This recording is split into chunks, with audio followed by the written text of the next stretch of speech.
तो क्या लोकसभा के इस चुनावी हार ने मुख्यमंत्री योगी आदित्यनाथ को बदल दिया है? क्या उन्हें ज्यादा सहज बना दिया है इस हार ने? मुख्यमंत्री योगी आदित्यनाथ अब ताबड़तोड़ बीजेपी के नेताओं, बीजेपी के विधायकों, सांसदों, मंत्रियों, पूर्व मंत्री, बीजेपी के पदाधिकारियों से लगातार मिल रहे हैं। आखिर इसके पीछे की वजह क्या है? लगातार समीक्षा कर रहे मुख्यमंत्री को अपनी समीक्षा में क्या मिल रहा है? इसके अलावा अनुप्रिया पटेल ने क्यों कहा कि उन्हें तीसरे चरण के चुनाव के बाद से ही आभास हो गया था कि उत्तर प्रदेश पर गाड़ी पटरी से उतरती जा रही है? और आखिर में राहुल गांधी के रायबरेली दौरे ने क्या उत्तर प्रदेश में कांग्रेस के लिए अब नई संभावनाएं खोलनी शुरू कर दी हैं? ये तमाम खबरें आज का यूपी में। नमस्कार, मैं हूं कुमार अभिषेक, आप देख रहे हैं यूपी तक। हम हाजिर अपने न्यूज शो आज का यूपी लेकर। हम इन राजनीतिक खबरों पर आए, लेकिन उसके पहले आपको योगी सरकार के मंत्री सूर्य प्रताप शाही का एक बयान दिखा रहे हैं। सूर्य प्रताप शाही ने आज कृषि से जुड़े एक बैठक में एक बात कह दी और उसके बाद उस बात को कहने के बाद हंस भी दिया। उन्होंने कह दिया कि 100 रुपये से ज़्यादा दाल महंगा नहीं है और उसके बाद उनकी मुस्कान सामने आ गई। इन्होंने उनकी हंसी भी सामने आई। इसके बाद से खूब जमकर सियासत हुई है। आखिर कौन सा ऐसा दाल है जो 100 रुपये से ज़्यादा महंगा नहीं है? दरअसल इस वक्त अरहर की दाल अगर देख लें, मूंग की दाल देख लें, ये सब 200 के आंकड़े के आसपास पहुंच रहे हैं। चना दाल और उड़द की दाल, सिर्फ ये दो दालें ऐसी हैं जो 100 रुपये से कम हैं या उसके आसपास है। लेकिन जिस तरीके से सूर्य प्रताप शाही ने बाकायदा सरकारी मीटिंग में ये बात कही है और उसके बाद उनकी हंसी फूटी है, इसके बाद से वो लगातार ट्रोल हो रहे हैं, विपक्ष के भी निशाने पर हैं। उन्हें सुनिए और कुछ रिएक्शन देखिए, उसके बाद हम सियासत भी समझेंगे। ये गलत सूचना आप दे रहे हैं। 100 रुपए किलो से ज्यादा कहीं दाल नहीं है।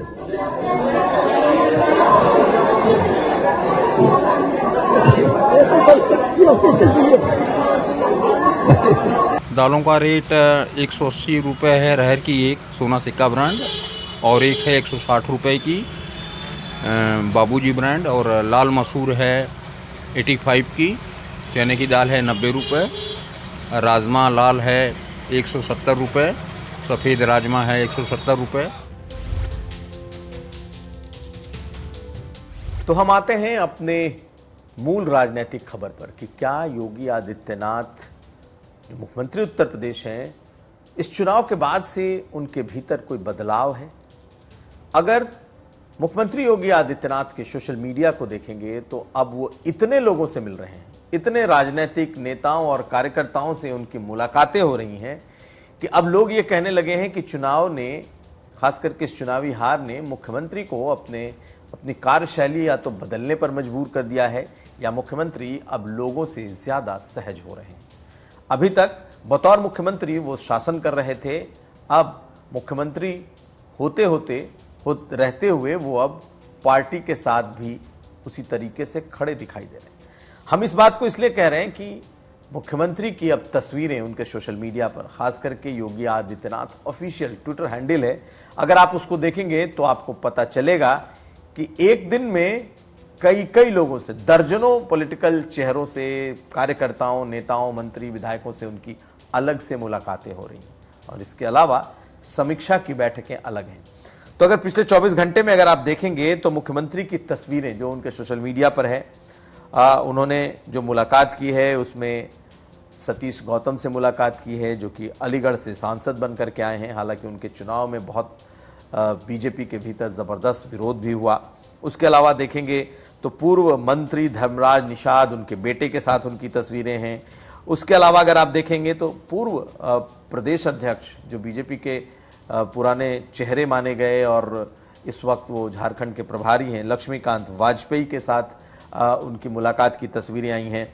उसके अलावा अगर आप देखेंगे तो प्रदेश उपाध्यक्ष संगठन का जो पद है, संतोष सिंह, उनके साथ उनकी मुलाकात हुई है। उसके अलावा अगर आप तस्वीरें देखेंगे तो महाराजगंज के पूर्व जिलाध्यक्ष संजय यादव के साथ उनकी मुलाकात की तस्वीर उन्होंने शेयर की हैं। उसके अलावा देखेंगे तो जो आगरा की सीट है जहां से विधायक है रानी पक्षालिका सिंह, उन्होंने मुख्यमंत्री योगी आदित्यनाथ से मुलाकात की है, वो तस्वीरें आई हैं। कौशाम्बी की जिला पंचायत अध्यक्ष कल्पना सोनकर, सिराथू के पूर्व ब्लॉक प्रमुख जितेंद्र सोनकर, यानी कि मुख्यमंत्री से मुलाकातों का जो अगर आप लेवल देखेंगे तो जिला पंचायत अध्यक्ष, पूर्व ब्लॉक पंचायत अध्यक्ष, मंत्री, विधायक, सांसद, पूर्व मंत्री, ऐसे लोगों की तस्वीरें और ऐसे लोगों की लिस्ट आपको दिखाई देगी। उसके अलावा प्रांशु दत्त त्रिवेदी हैं जो कि विधान परिषद के सदस्य हैं, उनकी तस्वीरें हैं। तो इस तरीके की जो तस्वीर आ रही है, क्या ये नई है? क्या इस तरीके से मुख्यमंत्री योगी आदित्यनाथ नए तरीके से लोगों से मिल रहे हैं? दरअसल मुलाकात तो पहले भी होती थी, लेकिन वो इतनी तस्वीरें नहीं शेयर करते थे। एक उनके बारे में माहौल बनने लगा कि भाई मुख्यमंत्री किसी से मिलते नहीं हैं, मुख्यमंत्री किसी का काम नहीं करते, उनसे मिलना बहुत मुश्किल है। लेकिन ये बदलाव दिख रहा है कि अगर वो मिल रहे हैं तो अब ये सार्वजनिक हो रहा है, यानी कि सबके लिए और सबके सामने बाकायदा उसे मुख्यमंत्री अपने ट्विटर हैंडल से उसे शेयर भी कर रहे हैं। तो इस तरह की तस्वीरें आना ये दिखा रहा है कि इस चुनाव ने उन्हें बहुत कुछ बदल दिया है। इसके अलावा जो दूसरी बात हम लोगों ने डिस्कस की कि मुख्यमंत्री योगी आदित्यनाथ अब मंडलवार लगातार समीक्षा कर रहे हैं। तो पहले उन्होंने देवीपाटन मंडल की, अयोध्या मंडल की, मिर्जापुर, आजमगढ़ मंडल की, अब उन्होंने चित्रकूट मंडल की भी की है। तो कुल मिलाकर के मुख्यमंत्री योगी आदित्यनाथ लगातार इस बात को पूछ रहे हैं कि आखिर हारे क्यों, और लोग जो जवाब दे रहे हैं वो ये कि हारने की कई वजह। हालांकि मैंने कल भी बताया था कि मुख्यमंत्री के सामने कोई प्रशासनिक वजह नहीं बता रहा, यानी कि कहीं अफसरशाही का को कोई जिम्मेदार नहीं ठहरा रहा उनके सामने, ना ही कोई ये कह रहा है कि थाना से लेकर तहसील और ऊपर तक सुनवाई उनके कार्यकर्ताओं की नहीं हुई। लेकिन ज्यादातर लोग उन तमाम मुद्दों को जरूर बता रहे हैं जो उन्होंने संगठन को बताया, मसलन नैरेटिव का बदल जाना, मसलन आरक्षण जैसी बातों पर सवाल उठना, आरक्षण खत्म होने का नैरेटिव फैल जाना, दलितों के बीच जो अनरेस्ट है वो, इसके अलावा पेपर लीक, ऐसे तमाम बातों को लोग कह रहे हैं। लेकिन अभी भी बहुत सारे ऐसे मुद्दे हैं जो अलग अलग समीक्षाओं में अलग अलग तरीके से आ रहे हैं। बीजेपी के जो संगठन की समीक्षा है उसमें सरकार पर सवाल हो रहे हैं, और जो मुख्यमंत्री योगी आदित्यनाथ जिस बात की समीक्षा कर रहे हैं उसमें संगठन पर सवाल हो रहा है। यानी कि बहुत सारे लोग, विधायक, मंत्री ऐसे हैं जो मुख्यमंत्री को यह भी बता रहे हैं कि कैसे संगठन ने यहां काम नहीं किया, कैसे विधायकों ने हराने की कोशिश की, कैसे जिन्हें टिकट मिला वो लोगों से कनेक्ट नहीं हुए, कैसे जिस तरीके से टिकट बांटे गए उससे विधायक, संगठन कोई खुश नहीं था। तो दोनों जो समीक्षाएं हैं वो अलग अलग तरीके की हैं। मुख्यमंत्री का फीडबैक अलग तरीके से आ रहा है जो उन्हें दिया जा रहा है, और संगठन का फीडबैक अलग है जो संगठन की मर्जी से है। तो क्या आने वाले वक्त में फीडबैक या समीक्षा का कहीं कोई टकराव दिखाई दे सकता है? ये हो सकता है, लेकिन कब और कैसे होगा कहना मुश्किल है। 14 जुलाई है, 14 जुलाई को राज्य कार्य समिति की बैठक होने वाली है, और उसमें राष्ट्रीय अध्यक्ष जेपी नड्डा भी होंगे, संगठन के सभी बड़े नेता भी होंगे, और दोनों समीक्षाओं को लेकर के क्या निकलता है इस पर भी चर्चा होगी। तो खैर देखना है कि आने वाले दिनों में इन समीक्षाओं का हश्र क्या होता है, क्या बीजेपी कोई सबक सीखती है या फिर अपनी डफली अपना राग वाली बात बीजेपी के भीतर आगे भी चलती है। नजर रहेगी। अब अगली खबर। उधर अनुप्रिया पटेल की पार्टी लगातार चर्चा में है। चर्चा की वजह भी है क्योंकि लगातार यूपी तक भी आपको बता रहा है, और मैंने ही बताया कि अनुप्रिया पटेल की पार्टी असहज है। खासकर उत्तर प्रदेश में उनकी पार्टी असहज दिखाई दे रही है, और उनकी असहज होने के पीछे की वजह भी बड़ी साफ है। अनुप्रिया पटेल को लग रहा है कि उत्तर प्रदेश में उनके वोट बैंक में एक बड़ी नाराजगी है। उन्हें लगता है कि उनका वोट बैंक उनसे नाराज नहीं है, बीजेपी से नाराज है, और बीजेपी ही नहीं सरकार से नाराज है। खास करके योगी सरकार से उनका वोट बैंक नाराज है और इस वजह से इस चुनाव में उसने बीजेपी के खिलाफ वोट दिया है और जिसका खामियाजा उन्हें भी भुगतना पड़ रहा है। उन्हें लगता है कि उनकी पार्टी में कोई गड़बड़ी नहीं है, उनके तरफ से कोई प्रॉब्लम नहीं है, उनके लोगों ने उनका साथ सिर्फ इसलिए छोड़ा क्योंकि इस सरकार ने उनकी आकांक्षाओं को पूरा नहीं किया है। और ये बात कुछ हद तक इसलिए दिखाई भी देती है क्योंकि जो अनुप्रिया पटेल 2014 और जो 2019 में जिस तरीके से, जिस मजबूती से उन्होंने धमक दी थी यहाँ की सियासत में, इस चुनाव ने उन्हें कई कदम पीछे धकेल दिया है। यानी कि 2 सीटें जीतने वाली अनुप्रिया पटेल इस बार 1 सीट पर सिमट गई।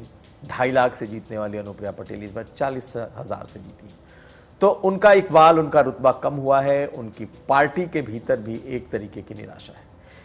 अनुप्रिया पटेल ने यूं तो कई मंचों पर अपनी बात रखी है, लेकिन एक अखबार के साथ इंटरव्यू में उन्होंने एक बात कही और वो बात ये कि तीसरे फेज के चुनाव के बाद उन्हें ये एहसास हो गया कि इस बार लोगों की भयंकर नाराजगी इस चुनाव में है और लोग इस बार बीजेपी और उस गठबंधन के खिलाफ वोट दे रहे हैं। और ऐसा जो उन्होंने कहा है, ये पहली बार कहा है कि चुनाव के पहले चरण, दूसरे चरण के बाद ही इस बात का एहसास हो गया कि उत्तर प्रदेश में बीजेपी हारने जा रही है। ये उन्होंने पहली बार कहा है।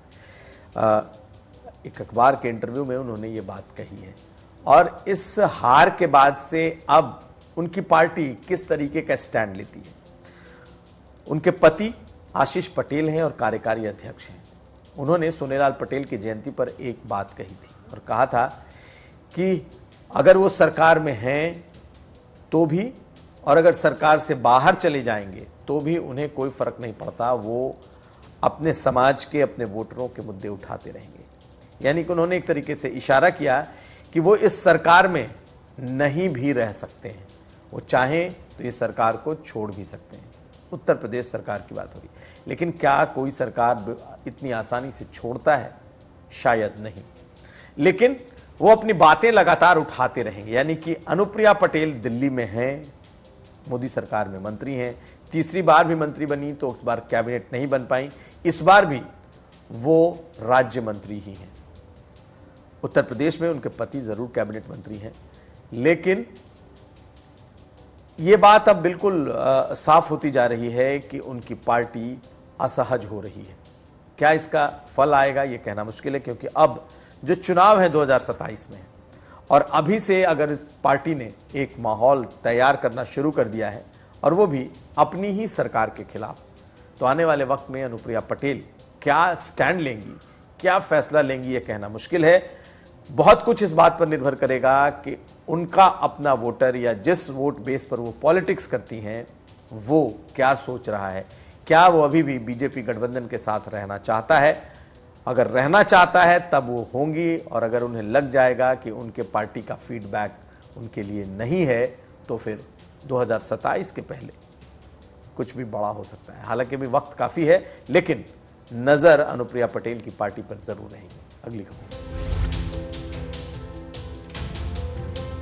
उत्तर प्रदेश में बीजेपी अपनी हार से उबर नहीं पा रही। उधर उत्तर प्रदेश में राहुल गांधी का प्रवेश भी बीजेपी को कहीं ना कहीं परेशान कर रहा होगा। राहुल गांधी सांसद हैं रायबरेली से और आज दूसरी बार वो रायबरेली पहुंचे। सुबह पहुंचे, शाम को वो रायबरेली से निकल गए, लेकिन इतना पैक्ड कार्यक्रम था कि राहुल गांधी लगातार जनता के बीच बने रहे। वो लखनऊ पहुंचते हैं, लखनऊ से वो रायबरेली पहुंचते हैं और रायबरेली में उनके एक के बाद एक, बैक टू बैक इतने कार्यक्रम थे कि हर जगह लोगों से वो मिलते रहे। यहाँ तक कि शहीद अंशुमान सिंह के घर भी वो गए और उस परिवार ने भी अग्निवीर पर सवाल उठाया और राहुल गांधी ने जो कहा था कि अग्निवीर की योजना बंद होनी चाहिए, यही बात उस शहीद के परिवार ने भी कह दी।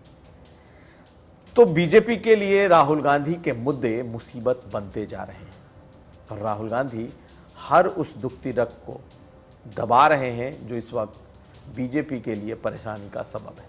यही नहीं, वो एम्स गए, एम्स में ओपीडी में का हाल देखा, मरीजों के साथ उन्होंने वक्त बिताया, हालचाल लिया, पूछा, वहाँ के अधिवक्ताओं के साथ मुलाकात की, स्टूडेंट्स के साथ मुलाकात की, अलग अलग जगहों पर लगातार राहुल गांधी लोगों से मिलते रहे।